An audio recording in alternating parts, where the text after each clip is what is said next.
for giving us this platform, and thanks, Vicky, for hosting us. It's a true honor to be here.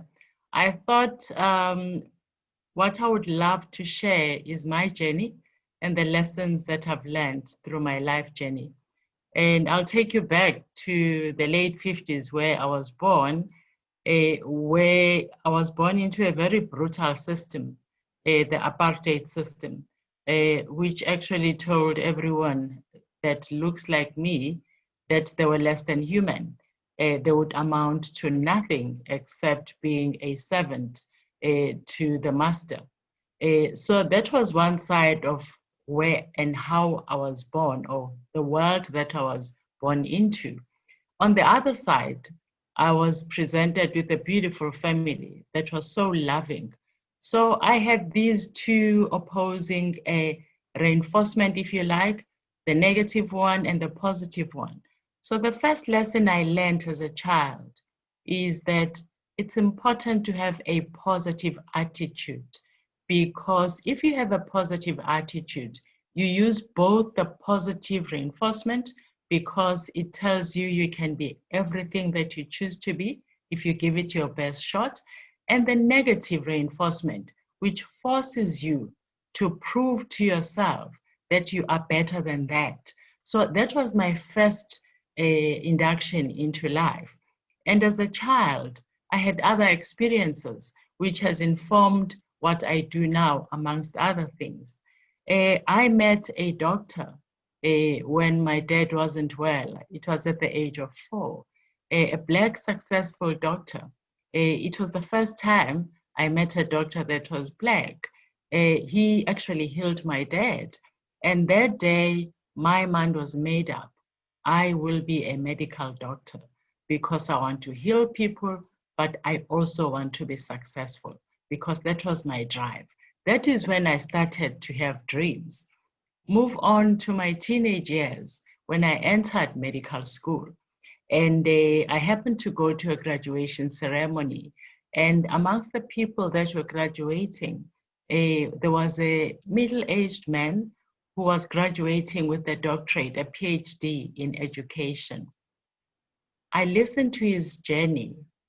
He actually was a T-boy. They used to call Black people boys, and this was called a T-boy. And what it meant is that he would walk from the township to town to serve tea at a legal firm. He was a self-made person. Through education, he overcame all that and obtained a PhD, and he became a professor. Then I had my second dream, even before I had achieved my first one, that I was going to have a doctorate.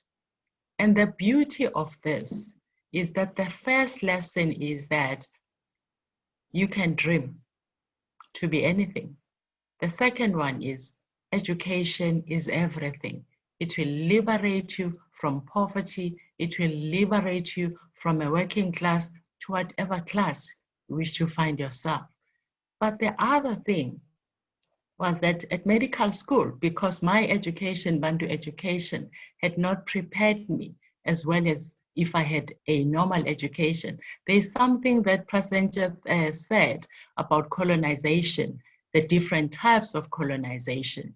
Mine was the worst one, which actually meant less literacy, worse education for Blacks who happen to be in the majority in the country. So I grasped this education. I failed at medical school, and instead of giving up, I actually said, this doesn't define who I am.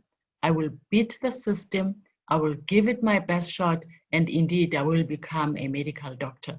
It humbled me, but it also built resilience in me. And then there was this other dream of wanting to be a PhD. I deferred that dream because I got married, and then I got my son and then my daughter. So I had to focus on creating wealth for the family and also just being a mother and a wife. So I deferred the dream of being a PhD. Life was good. I did well till I lost my son. For those that have never lost a child, There is no pain worse than that. It felt like my heart was ripped apart. My soul was shattered into tiny pieces. But what came out of that were quite a few things. One of them, I learned just the importance of the God that I pray. I learned that when you get the gift of a child, which in my view is the most beautiful gift that anyone can give you, you assume they are yours till the person that gives them to you, at least my way of looking at it, takes them. Then you realize that they never belonged to you in the first place. The other thing I realized is that when I buried him, it dawned on me that the only thing that he's taking with him is his soul. All the education that we've invested in him and he's invested in himself, and every material thing he leaves behind. And the only thing he takes with him is his soul. So the importance of nurturing the soul became very important to me. The other thing I learned is that tomorrow is not guaranteed. All you have is today. And you know, I'm very shy. I'm a complete introvert, and I would do anything humanly possible to run away from being a guest speaker or anything that has to do with public speaking. But when I lost my son, it felt like I lost all the inhibitions. I had deferred doing my PhD. When I buried him, I went and completed it. But I didn't only do that. I was exposed to so much beautiful life journeys that I felt I need to share this. This actually meant writing a book. It never was my dream, but I wrote the book. And this meant I had to go and talk to young people about the stories in the book. So it changed my life. It changed my purpose.